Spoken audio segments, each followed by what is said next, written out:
listening to Oh My Omaha, the podcast, where we uncover inspiring things about our community through the stories of inspiring people who call it home. I am Dee Harrell, and this is the creator of Oh My Omaha, the blog, and the blogosphere's friendliest face herself, Kim Reiner. Hi there. Hi, Kim. Hey, how's it going? It's going. How are you? Good. It's not that hot today, eh? No, I'll take it. Yeah. I hope it stays like this all day. I was just going to say A. Yeah, there's a lot of Canadian that just came out. My bad. Didn't mean for that. But I'm hoping it stays like this all the way through the weekend. I could take it. Right? Through the summer. Well, yeah, through the summer for sure. Wishful thinking. But there's all those festivals, outdoor festivals this weekend that I'm like totally planning on going to. Yes. It's so gross when you're like, ooh, I want to buy this dress at, formerly Hutch Fest, but the Midwest Fest. Yeah. And you're like, oh, but just don't mind the massive sweat of like, can I just try this on? Try it on site. Like, yeah. Well, I hope it stays like this. Are you going? Yes. Planning on going? The plan is that I will go. I want to do both the Summer Arts Festival in Exarban. Yes. And then I have to look and see because some of my friends are playing in bands. I'm going to at the festival or at other places. At the festival, and they put on like the little concerts. And so I'm going to see maybe try to plan it around that. Okay. And Saturday I want to do farmers market because now, yes, I moved out of the old market, but I still try. I've made it 3 weeks in a row to go to the farmers market because I otherwise I'm going to go crazy. Not being in the old market, it's going to freak me out. So I go to the farmers market, and then hopefully I'll just walk down and go to Midwest Fest. Right. Do you go to Midwest Fest? It's hard for me. I've never been, but I'm hoping to go this Sunday. It's great. The second day of it. It's great. There's this jewelry artist that's there every year, and I drop. Jill knows, she's nodding her head. I drop a lot of money at this one jeweler because she always has these great chains. Do you know the name of it? I have the card and look for lost. It. Oh, okay. I'll let you know. Okay. But she's awesome, and I'm hoping that she's going to be there again this year. But cool. But yes, because last year the past years it's been at Millwork when it was Hutch Fest, and now it's Midwest kind Fest. Of Nodo area. In the Nodo area, right, which is, a great segue to talk about, I don't know, some resident hot shop artists that we have on our show. Right. So we have two hot shop residents, but they're actually a lot more than that. They're friends of ours. We've known Jill and Brian for years and years. Yes. Probably even more so. Yes. But so Jill Rizzo and Brian Wetjen are what we consider our uber creative and ultra talented couple. Jill Rizzo is an artist, a branding expert, graphic designer, and a little bit of everything. And Brian does, just lost my nose. Brian does website development. He actually helped me launch my blog, 11 years ago, or something like that. They have two teenagers in the house now and two cats that I hear are super bossy in the morning, but super sweet. So we're excited to have you guys on the show. Welcome. And thanks for having us. Thank you for being here. And I know it's really busy for you guys right now, so we appreciate you guys carving out time. You got a lot going on. End of school, then kids stuff in the summer, the unfortunate massive amount of water in your residence and everything that resulted from that. But yeah, welcome. Home ownership. I can't even say home ownership. Home ownership. It's so fun. Yes. So fun. So fun. Has its blessings, but then super excited to move into maybe a loft on the 5th floor. Yes. Away from any water. Yeah. Right. But you did get to pull out some archival artwork as a result of the flood. It led to some discoveries. Yes, it little did. Twist. High school. Yeah. Little nod to high school and college. And yes. It's great. What else is going on with you guys? Do you guys do the go to Summer Arts Festival or any are there any must go to festivals in Omaha that you guys always attend or? Yeah, Summer Arts Festival is always up there. I remember going to the Summer Arts Festival as a kid and, kind of hating it, being dragged there by my parents at first. And then once we made enough visits, then it was oh, yay, we get to do that every summer. So it was always a blast. And we were very sad to see that this is going to be the last year. Yeah. But fortunately, we do still have a lot of other festivals going on and art fairs. So we like to hit all of those, and we drag our kids along to it as well. And they've come to accept that that's just going to be the way it is, and they start to enjoy it too. I'm super stoked about Midwest Fest. I loved it when it was Hutch Fest. Yeah. It was almost like, how could they possibly fit so many cool things in one space? And so, yeah, we'll probably hit it on Sunday as well. Cool. In the morning. Perhaps I might coordinate going with you. I usually go Jill to Hutch Fest. So. Yes, that would be fantastic. But they do have great vendors, even like the food vendors, and it's really it's really thoughtful. I think is more so the word I'm thinking of. But it's got. I love it because it's got a totally different kind of vibe than the Summer Arts, and I do love the Summer Arts.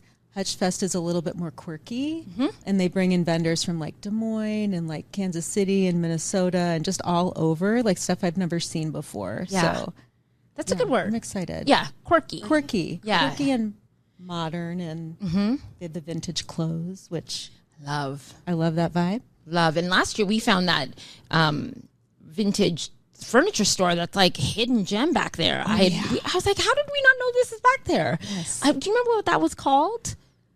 I don't, but it's like, it is north of the hot shops, and it's down. It's like behind the Mastercraft. It is in like just a little bit east and north of Mastercraft, and it's like this hidden. And literally, the front of it is kind of almost like an alleyway, or like a small drive-in, and we were just like, oh, this is a store. You walk in, and it's huge, and there's so much like vintage furniture and really cool like Art Deco like glassware and handbag. I bought a gold handbag, literally metal handbag there last year, and but yeah, it was cool that they. I look that up. I don't even know the name of it. Like, do you guys know the name of it? Or no, curious. No, but I'm going to look this up afterwards. Yeah, I'm going to because I totally forgot about it until we started talking about it. It's just this little hidden gem, and it looked like it'd been there for a long time. That's what, and she had been, I think. Yeah, and she's just like, just keep collecting, and like the furniture's on top of one another. Like there's just like, but it was reasonably priced, and really cool back there. So yeah, I was excited about that. But I think being at Heartland of America Park, it's going to be awesome. It's a good move. There's a ton of space there, and yeah. I mean, way to utilize the great park that is there now. Yeah. Did you guys go to the food festival? I didn't go to that. Oh, I was excited for it to be back in the riverfront. I know. Yeah, I missed it. We missed it too. Like the timing just wasn't right. But I heard it was great. I talked to some friends that went. They said it was awesome, and they said the layout was perfect. Oh, good. So whatever that means, and I mean, I can imagine just because the flow of the design of the parks of the redesign down there has already lent itself to be really navigatable. Yeah, that kind of sense. I come up with new words every podcast. I swear that's the new one for today. But yeah, I'm excited to see what it's doing back there. But we were talking about the end of the Summer Arts Festival. Like, do you feel like the move out of downtown had anything to do with it? Like, we don't know. We were just trying to. I don't know. I was thinking like, well, okay, so if I were the owner of that, what are the costs associated with it? Right. You know, and what's sponsored and and I have no idea. Like so popular. Like it totally does. Yeah. I mean, Brian was just saying he went to it as a kid. So part of me is like, I don't know. I'm sad to see it go too. I was sad to see it leave like the downtown. But so everybody get out. I thought I would go back. I thought it would too. I really did. But yeah, so hopefully everybody attends it this year and takes advantage of it being the last one.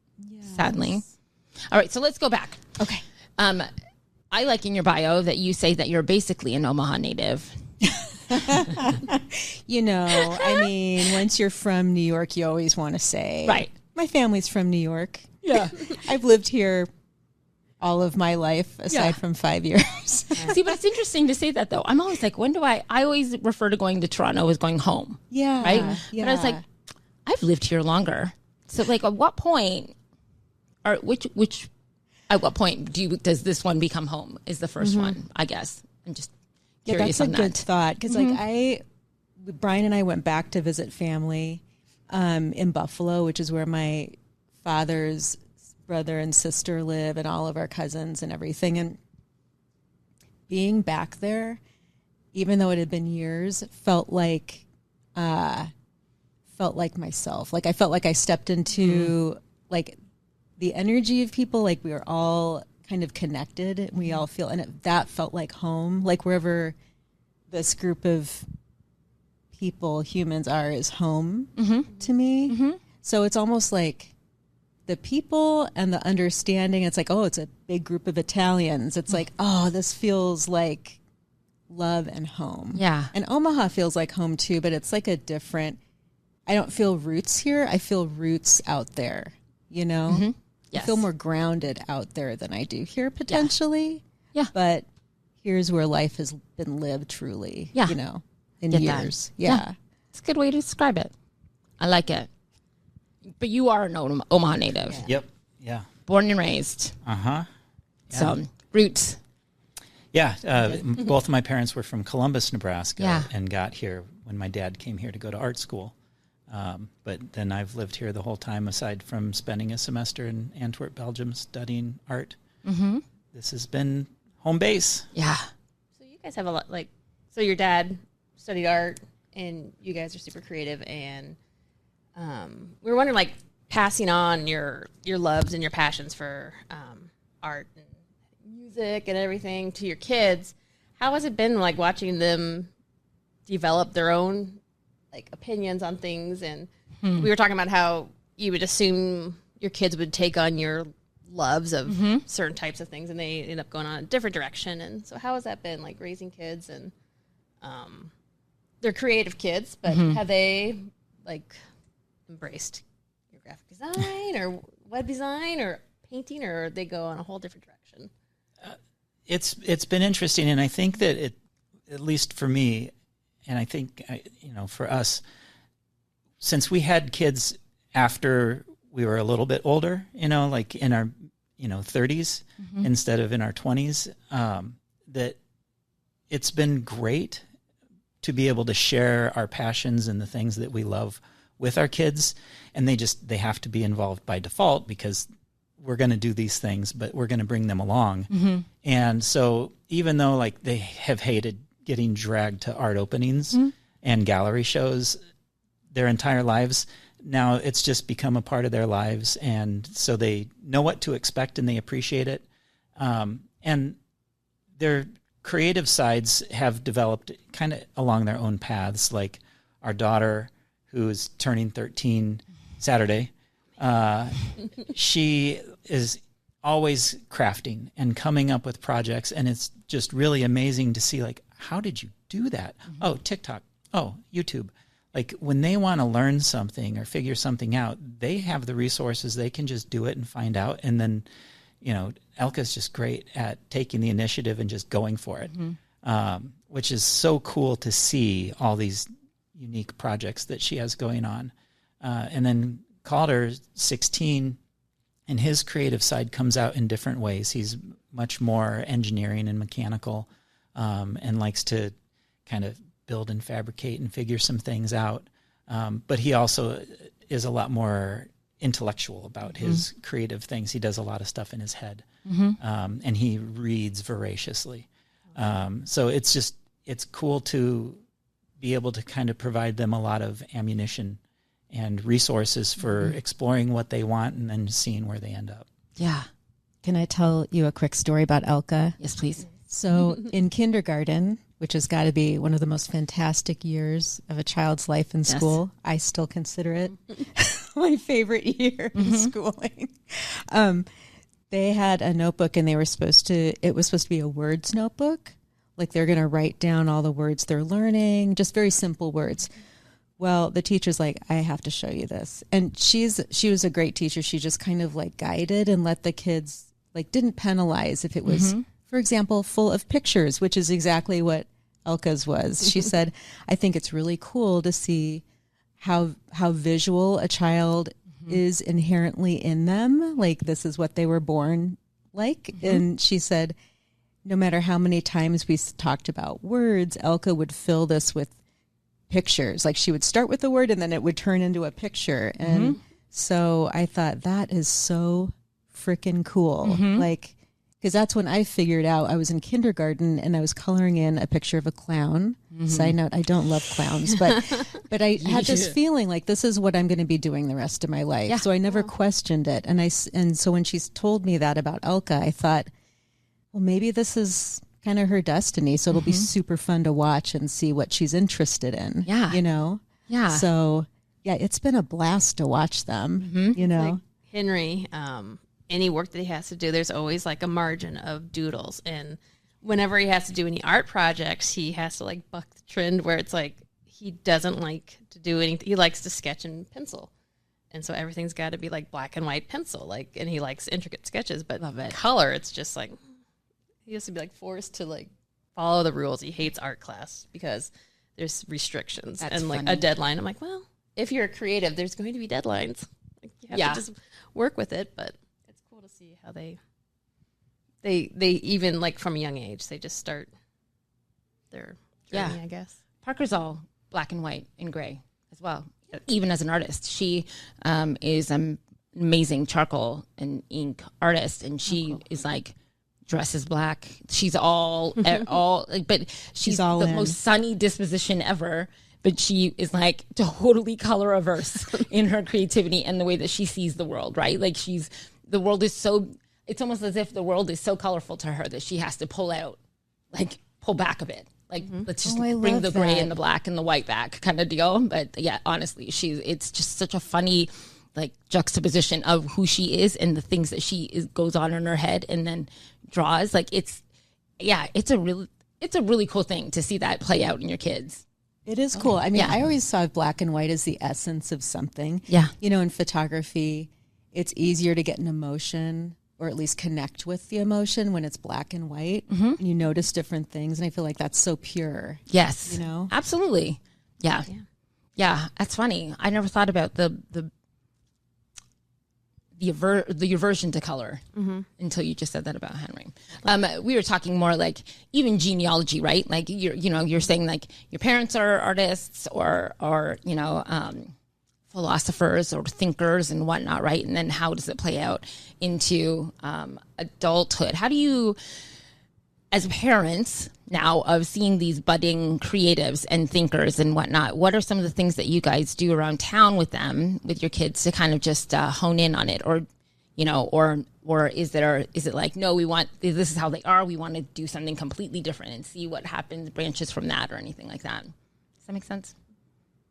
We do some of each, and it's been interesting as they get older. You know, when they're young, they don't have as strong of opinions or as many choices. And like while we had the gallery and we would be going to events there all of the time, they'd be like, what are we doing tonight? Oh, there's an opening. We're going to go down to that. And like, oh. But we would turn it into like family night. So we'd go and we'd hit the opening and we'd say hi to everybody.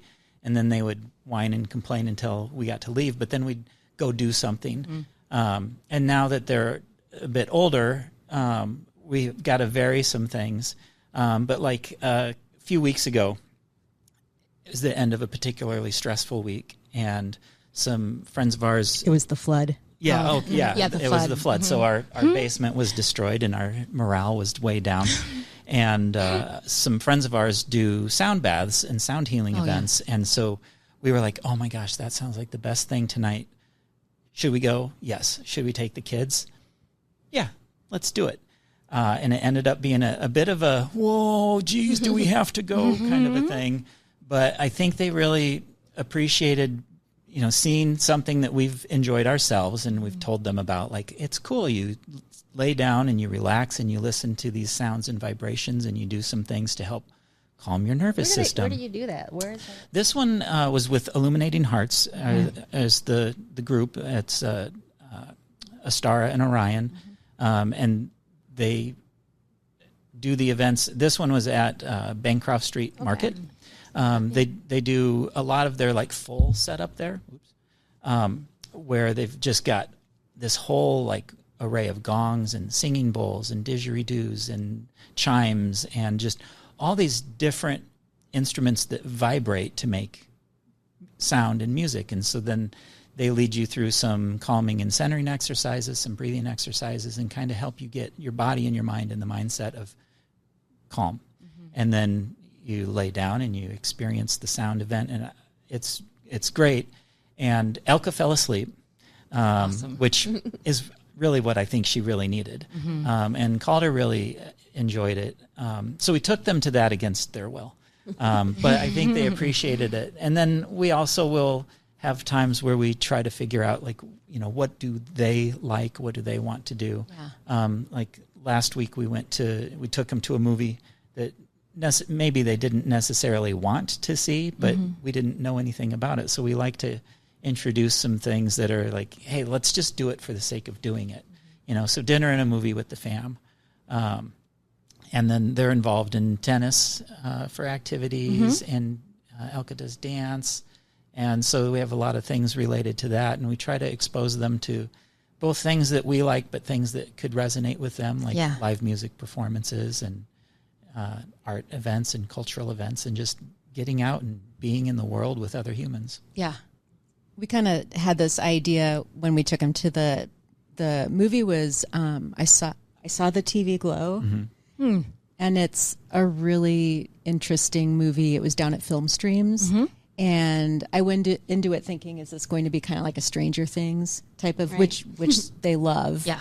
And it was all about feeling comfortable in your own skin, and denying yourself. Cool. Yeah, it was really good. Yeah, and so it touches on trans and the lives of people who are wanting to be someone else and can't give that a real authenticity in their own, like in their formative years.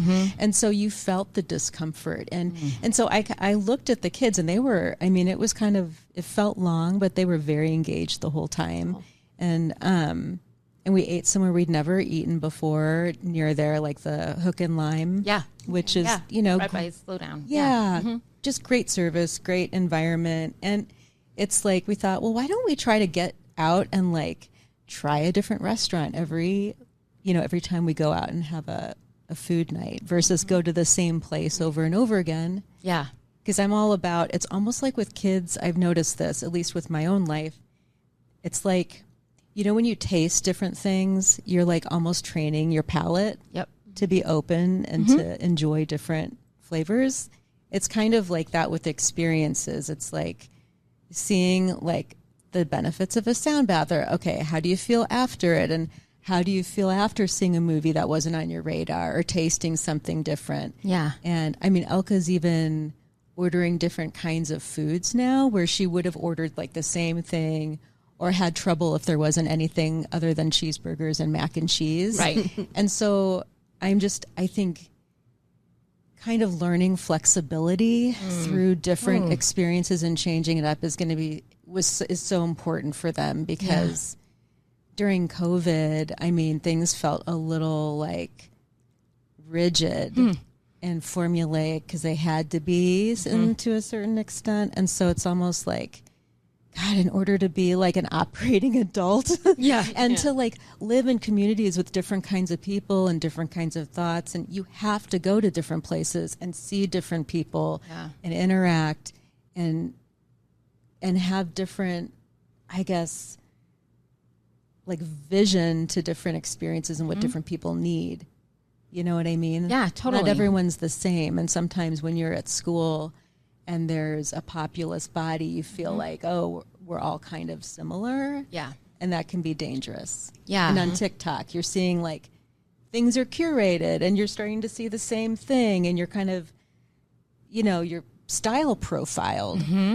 And so it's like, get out and bust that. And you shouldn't be like, you're not that same person today than you are tomorrow. Yeah. Break the algorithm. Yeah. Yeah. Right. Break the life algorithm. Yeah. Is huge. That kind of seems to be a theme that we have going on the podcast. Right. Breaking the algorithm. It's with Danielle in her book, and then, Billy with the shows. And we're just, there's a lot of themes, underlying themes, and not just by what we do, but how everybody seems to live our lives. It's about breaking that, I don't want to say mold, but the expectation or the assumption more so of this is how it should be, right? And even in the discussions of what do we do with our families around town, and what do you enjoy, and why, it seems the discussion does seem to branch out into the whole of just giving varied experiences, from new experiences or to even regular experiences, but making them amazing. Making the regular extraordinary and making the extraordinary seem regular. It's almost a whole underlying theme. I think that's awesome. Right. Yeah. I think it's cool that you said that this is what made you flexible. Like, you're learning flexibility in your life as a parent, which is ironic, because speaking of assumptions, right? We think of artists and creatives being very malleable and flexible and very, organically of the moment. And I'm not speaking personally at all of flitting from one thing to the next. But it is interesting when you're like, whoa, like, I do have to be adaptable, right? And it's funny when you have those realizations of assumptions that maybe we made for ourselves. And then when we become parents, you're like, oh, apparently I'm not that. I'm actually this. Or, right? Yeah, I think that's awesome. And I love the play of ages of the kids, because we've talked about younger kids and the camp situation and what that is like to navigate in Omaha, and then through now teenhood, which is crazy, like high school. But then again, here I am, and I'm in their 20s. It's right. Crazy, which I love it. And it seems to. There's just an appreciation for when you're living your life, you don't realize that, all those ebbs and flows that are happening, and all those when we say formative years, I think we're always in our formative years. It's like a cycle. And I didn't recognize it in myself until I start seeing it in my kids, like in their 20s. They're now I'm like, oh, that's awesome. Like they're now really discovering themselves, being able to put into practice some of the things that they had, all the things they learned when they were younger. But the guide said, like, Bodhi is he made me my Mother's Day, took clay and made it at his home and baked it and made me a Mother's Day present and drew a card. And I was more so crying, because I was like, you don't do this.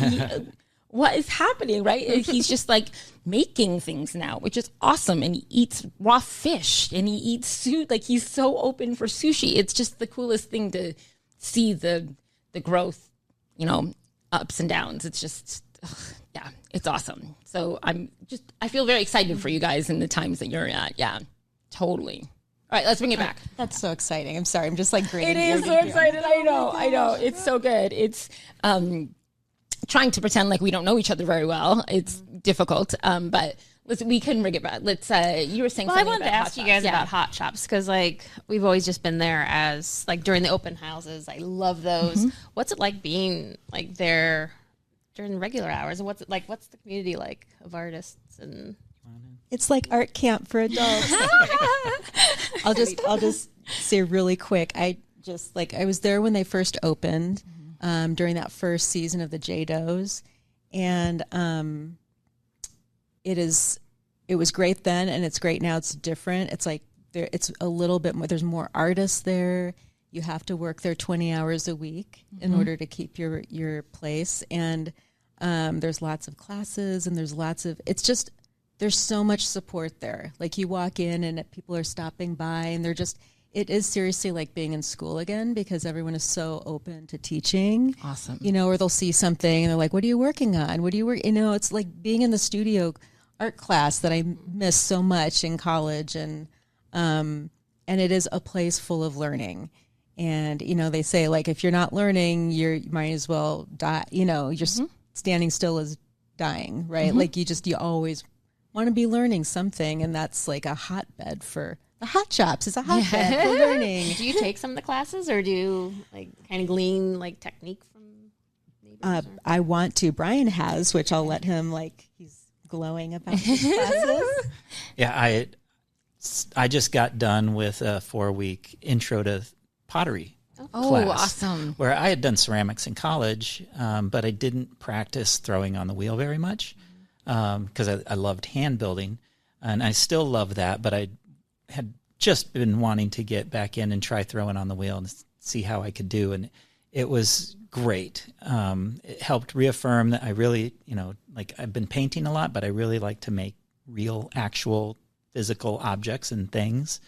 So it was really great to get my hands in the clay again and remember just how much practice wheel throwing takes. Yeah. And so it did definitely remind me of why I didn't spend that much time on it, because I wasn't instantly like, oh, I can do great things. It requires dedication and practice, but it was super fun. I would absolutely recommend everybody looks up classes and offerings and things that are at the hot shops. And as a resident artist there, it's fantastic as well, because if someone else has experience and expertise in a medium or technique or something that you don't have, then it's as easy as just signing up for their class and walking over to the other studio and taking a class, and then you get more experience and knowledge and ideas about what to do. So I loved it. The class was great. I got to know more of the artists there. I got to know people in the community. I got to learn how the clay studio works.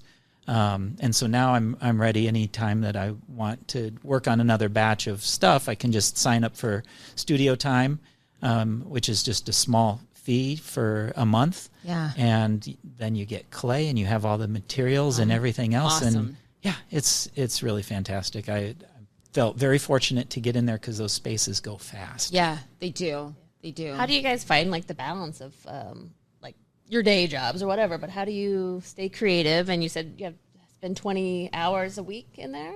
How do you guys do it? It's nice because I wish we didn't have to. Buy more of our art and we won't have to have the other day jobs going on. Nice plug. Yeah, it's nice because we share this little space. Like, it is really nice to, like, we loved having the gallery for 5 years, but this is like a scaled down kind of just focus on creating. And so we have the space divided up in a lot of storage, and we kind of split it up where there's a desk to work at. So Brian can do development, I can do design, graphic design. And so what we'll do is we'll like, oh, are you going down Monday, Wednesday? I'll go down Tuesday, Thursday. And so it's not terribly difficult, aside from like the flood time where we just kind of had to ghost it for a while for survival. But it's nice because there's two of us having to make the 20 hours per week, which is really helpful. It'd be hard to be down there as an individual. Yeah.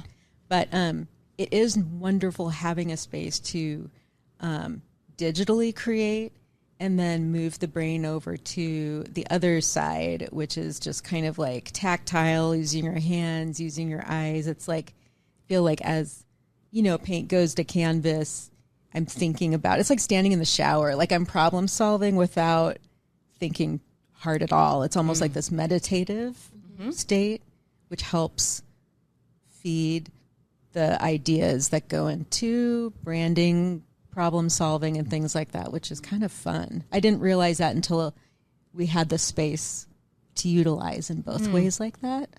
Yeah. That's what I found with like writing when I had like my date, like when I was doing PR and marketing, it was a totally different form of writing. And when I needed a break from that, then my creative blogging stuff, I could do that. It was like a good shift. And then it was like, all right, I've done that. I can go back to working. And then it's good to have a different Avenue. like it's just, I mean, maybe I should try to find more creative outlets, but I think it's fine. Writing, I think words are fabulous, and I wish I was better at words. I'm starting to think that I'm going to be that old lady that speaks in poetry, because as I keep writing poems, Like a beatnik? my Just regular walking down the street. yeah, I'm just going to like drop lines every now and then, because my regular speech, I'm like, I can hear it. And I'm like, what is happening? And I can't understand. I'm starting to lack the understanding of regular things. I'm like, please explain. And it's like, okay, I'm realizing as I get older, now I've exercising both of those talents a lot. I've been painting a lot and I've been writing a lot. And then I'm like, the middle of real life is like crashing with the two. So it's like, draw me a picture. Like legit have gotten to the point of like, I truly do not understand what you're saying to me. I need you to draw this for me. That's becoming a situation. It's a good problem to have, I guess, in terms of being creative. But man, I'm just like, I'm like, oh, I can see why Hemingway was just like a loner by himself doing, you know, because like at some point you just become so consumed by these thoughts and then you just don't make sense anymore. So why talk to people about it? But hopefully I'm not that far gone, but yeah. I bet you make total sense. Yeah. We'll just interpretive dance instead of talk. I mean, we go way back, and Kim's interpretive dancing when I'm on the mic. But yes, please interpret. I need that the modern dance to like decipher what people are saying to me, and then to project it out to the world as well. Yes. That would be great. If anybody wants that job, tell me. We'll figure that out. You can live with me and be my interpreter. Follow around.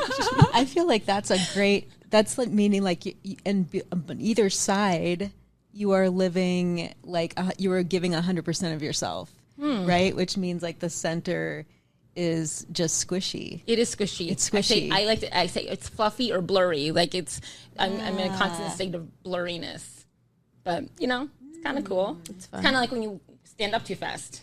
Yeah, like I wonder if there's like a palate cleanser. Yeah, like when you're smelling perfume, they're like, smell these coffee beans. Like I wonder if there's something that you could do that would be like a slate kind of cleanser. I think live music does it. I think that's what you and I talked about last time we went to that concert. I feel because I am that dancer. I am that person will dance regardless of the speed or the volume, whatever. So I'm just going to keep moving. And I think that's my centering thing. So dance and music. See, I'm just going to be that strange kindergarten teacher who's like dancing to teach the kids everything because she can't communicate, you know, what she's trying to say. But, you know, it's all good. And Omaha has the perfect place for that. It really is. Right? It really is. We have a huge amount of venues for the size. Yes. We had friends come and visit from New York who grew up here. And he's like, I think he came back the week or the month or something that the Steel House opened. And then Admiral, the old Sokol, reopened, and he's like, you guys don't get how like amazing this is, because he's like, New York. I mean, it's a rarity that a new venue opens, and if it does, there's never like, 2 new venues opened. He's like, there's so many places here. Yeah, which that's great. It is. I think the evolution of the Sokol is a good thing to talk about as basically natives or natives of the town, because you know, if anybody went.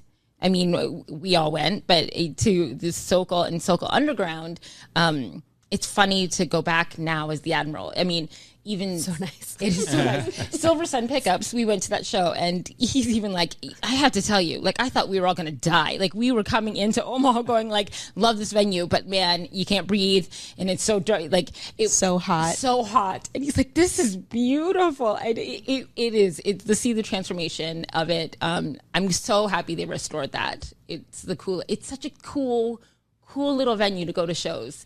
And we've seen some big bands at that tiny little place, right? And I that's my favorite kind of, I guess, concert.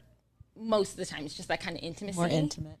But then Steelhouse, it feels intimate. I'm just like the juxtaposition of it, but also like I went there and I was blown away by the sound of it and the atmosphere. It's so thoughtful in the way that it's built, and the access to beverages and to bathrooms and to it's clearly navigatable. I said it twice.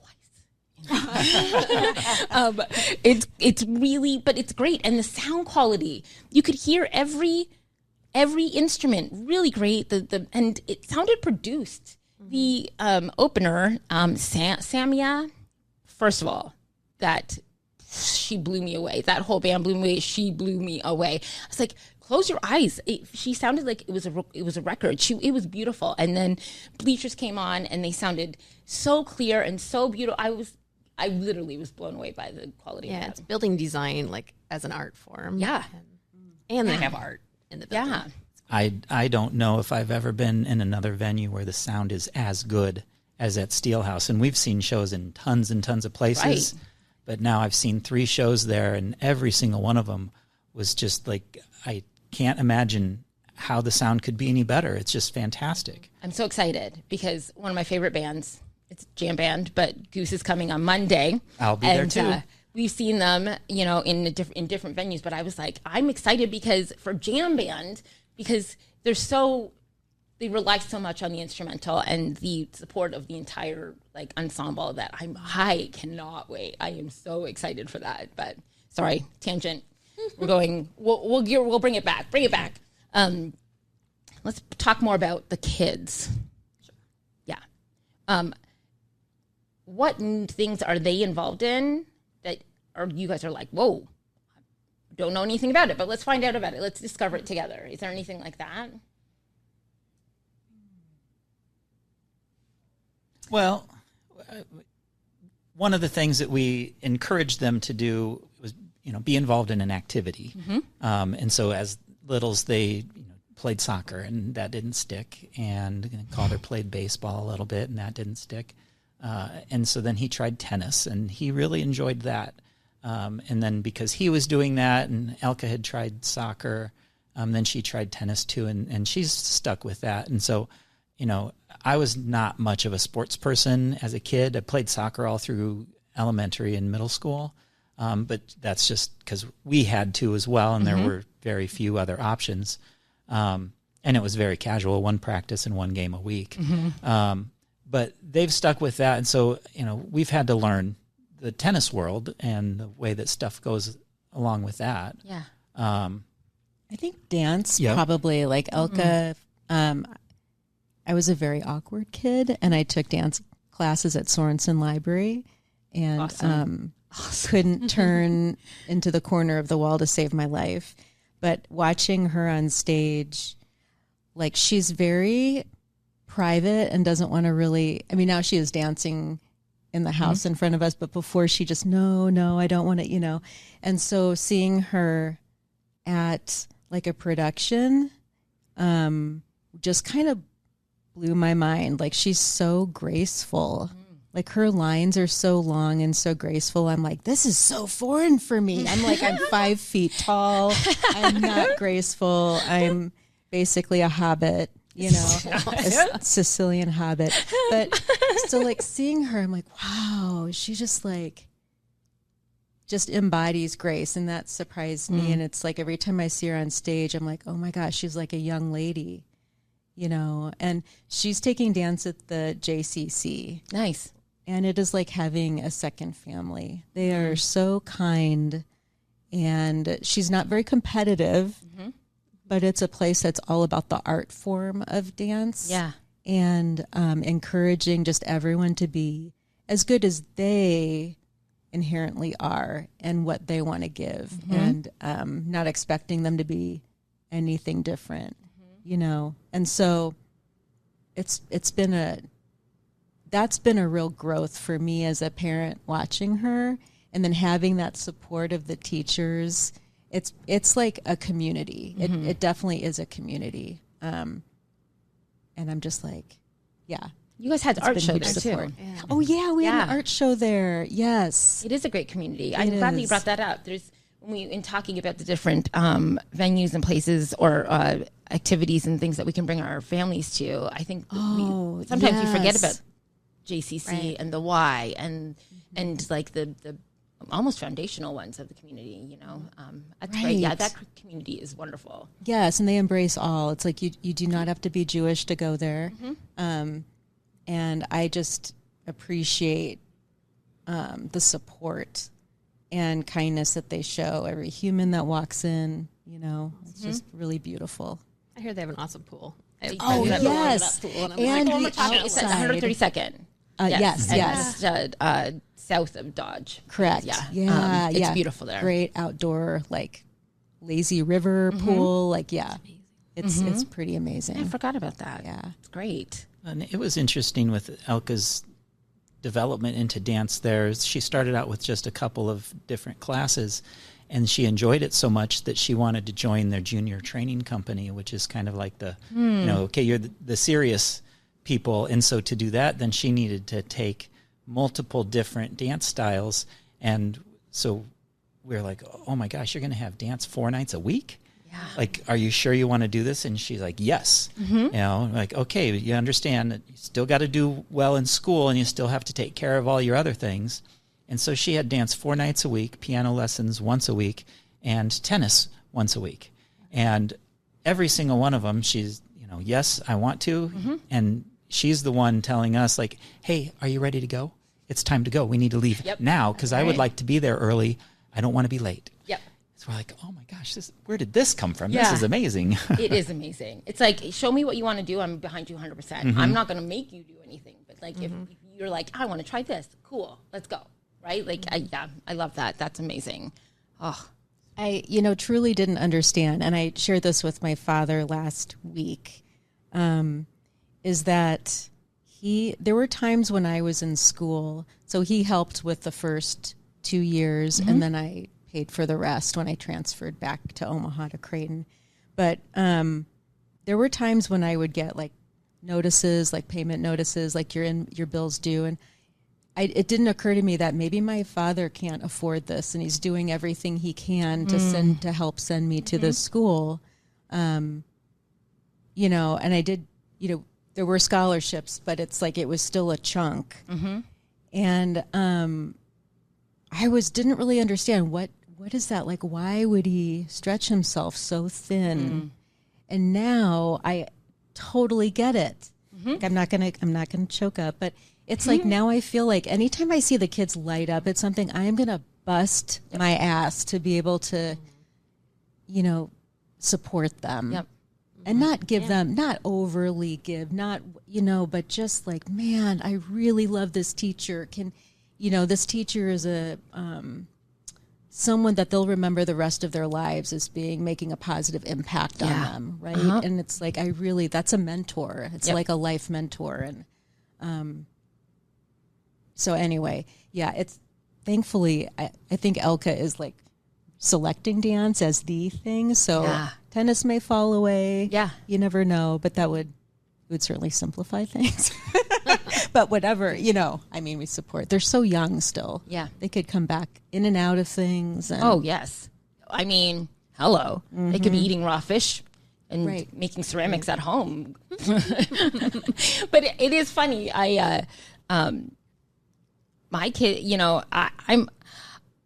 I'm not a usual parent and I don't get embarrassed and I'm not at all graceful. I can dance. But I'm not great. You're a great dancer. I am a great dancer. I think I'm a great dancer, but I'm not. Grace is not the word that I might use to describe me. But I think my kids seeing my ungraceful and uninhibited way of just joy, going after it. I think that is really one thing that has helped, and in the sense of fostering who they want to be, like really. And in being here in Omaha, I've gone to a lot of places, and Omaha has really great events where that can just happen. And I'm trying to think of an example, but like some of our, like even just being in the park for like yoga in the park, or even just some live band, we just be breaking out into dance, and like that embarrassment thing that they used to have, like one of them in particular would have of like not doing that, it's gone, right? And I think it has a lot to do with seeing the goofiness in the parent who's like, what? Like, what does it matter if somebody, first of all, nobody is caring about what you're doing, really, essentially at the end of the day. And if they are, when are you going to see them? And if you are going to see them, it's because they're like, I remember you were totally dancing in the park and it was a good impression. Like, you're not doing anything bad, whatever. But I love the idea of that. I love the take charge of that, I guess, of her activity. Does she dance with you at in the house now? No, I wish she would. So it's like she's very embarrassed whenever I try to dance. She's like, Mom. So I'm just, have you seen those ads for like the day raves that are? Okay. Because I'd like to go to one of those, and I'd like to actually bring, because the kids are invited. There's one that's open. The 30th. Where? It's now under. Okay, so 10 Forward. Okay, 10 Forward is it's a dance club, and they have these day raves. So Brent and another they formed this. It's called Best of Both Worlds. It's for old ravers or DJs in their case to be able to participate. The story that he said that I loved was he's like, there's a visiting DJ that was coming to town. He wanted to see it, but he's like, I got like at home with kids, and he's like, when does the DJ go on? They're like 11. He's like, cool. So I went to bed at 7 with my kids, set the alarm, and woke up and went to the club. And he's like, but to be there till 2 in the morning isn't feasible. So he's like, so let's just do this. So there's day raves once a month now, and it's like 3 to 7 or 3 to 8. Sometimes they extend it, but it's just like the same time. It's great music, great DJs, visiting DJs come in, but it's during the day, so you could actually still go home and put your kids to bed. Yeah. So that's why it's called Best of Both Worlds. But the 30th, this one coming up, the 30th of this month of June, they're offering it to under 21 as well. So you can bring your kids and they can dance. There's like food there usually, and it's such a good time. Eli and I actually we go every time when they started it, because we truly do dance all the time. So like Brent's just like, can you come and bring the energy? So like we go and we're just always at those day raves. So yes, please come and join us on the dance floor, because honestly, sometimes it's just the two of us and then it's not. But no, it's really blown up. Like it's so cool. I highly, highly recommend it for old ravers and new ravers alike. But yeah, it's a great concept to have. It'd be great to meet you there. Some concerts start earlier. That'd be awesome. Yeah. Yeah. Yes, please. Yes. Day concerts. It's true though, right? Because it's like we're all going still, but you're just like, again, it's just the flexibility or the adapting the industry to us, like aging. Well, you know what? I think back to days when like Club Patrick's was still open. Oh my gosh. And I would order Red Bull and vodka because I'm like, okay, I want to stay awake and dance as long as I can. And now, I mean, now it's coffee, but you know what I mean? Like that's so, I feel like people want to dance and stay up as late as possible, but turn it back a little bit earlier so we can function the next day. Yeah. And there's Sundays. The kids don't sleep in. The kids do not sleep in. That is bottom line. Yes. You're like, yep, that's it. I want to sleep in, but I cannot. Yes. Up at 6:30. Oh man. 6:30. But yeah, so the day rave Sundays. They're usually on Sundays. So it's coming up on the Sunday, the 30th. But cool. Okay. I'll have to look at that. Please. So good. Bring the kids. And Brian is giggling. He's laughing. Yeah. Let me know how it is. Yeah. we'll drag Brian. You and me. Well, no, Eli dances. So I was like, but you should come. It's a good time. You can take Kevin. Yeah. Well, Kevin's staying. Kevin dancing. No. Yeah. We'll just wear our Halloween costumes so no one knows. I mean, there's something that happens when no one knows who you are. Not sock People monkey. Not the just- sock monkeys. I'm still that's haunted. the only one we have. Jill and Brian dressed up as sock monkeys one might still Halloween, have a and picture of that. I have a picture of it. And I swear, sometimes they have guest appearances in my dreams where they're like chasing me, and I'm terrified. It's terrifying. That was okay. So when we met, I'd seen him after a few years of dressing up.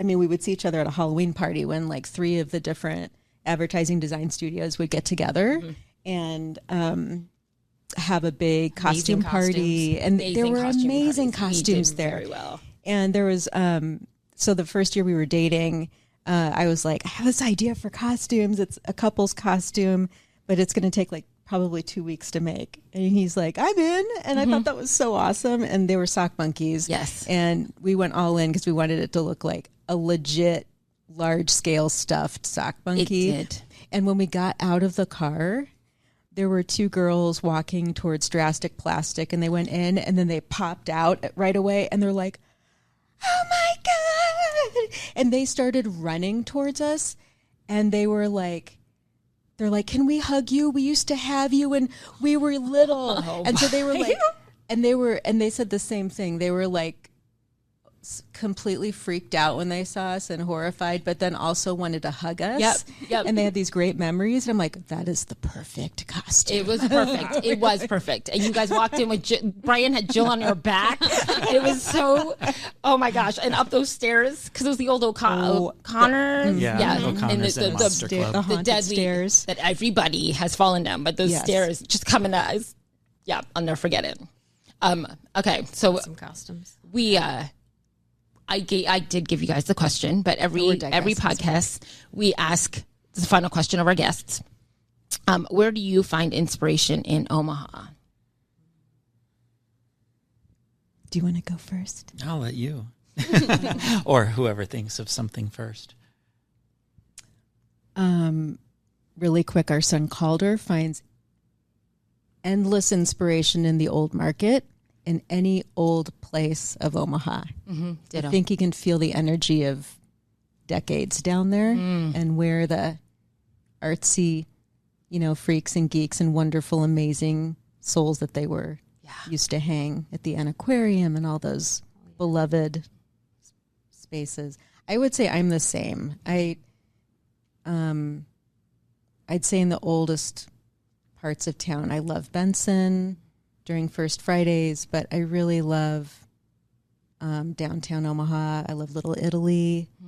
I love any place that carries stories with it. I love the Union for contemporary arts, what Brigitte created there. Just any of those places. Awesome. And the hot shops, of course. Yeah. Cool. Yeah, so cool. What about you? Yeah. The people. The places where people are at and the things that people are doing, no matter what it is. I think that's what gives me the most energy and inspiration. When you're at a particularly good art opening and the work moves you, or the new mall downtown is just so energizing because it's like the city's living room. Everybody is there. You all see, walks of life, like everyone is there, and I had no idea. I've never seen our city look so diverse as when being down there, and you see families of all parts of the city and all generations and all the different ethnicities that we have here, and everyone's hanging out, and it's beautiful. And live music shows, anywhere where people are doing the thing that they love and that they're passionate about, I just absorb that energy, and then it helps encourage and fuel me to do my own thing. Awesome. Great. Yeah, great answers. Well, do you guys have anything else you want to plug or give a shout out to, or anything you didn't get a mention that you're like, oh yes, I want everyone to know about this place or this person? Well, we can't not plug ourselves. Right. Please do. And your websites, we both, it's my fault for being the website guy and not having good updated websites for both of us, but they exist. And so visit jillrizzo.com and brianwetjen.com, where you can learn and see more about us, and eventually then link to purchasing some of our artwork, and follow us on Instagram for random adventures for things. Awesome. Thank you guys so Cool. much for coming on. Thanks for having us. Thank you so much.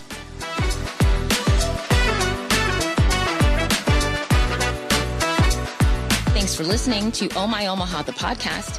We want to thank our guest, Hurrdat Media, all of you for your support, and the Omaha community at large. So from D&I, keep on exploring.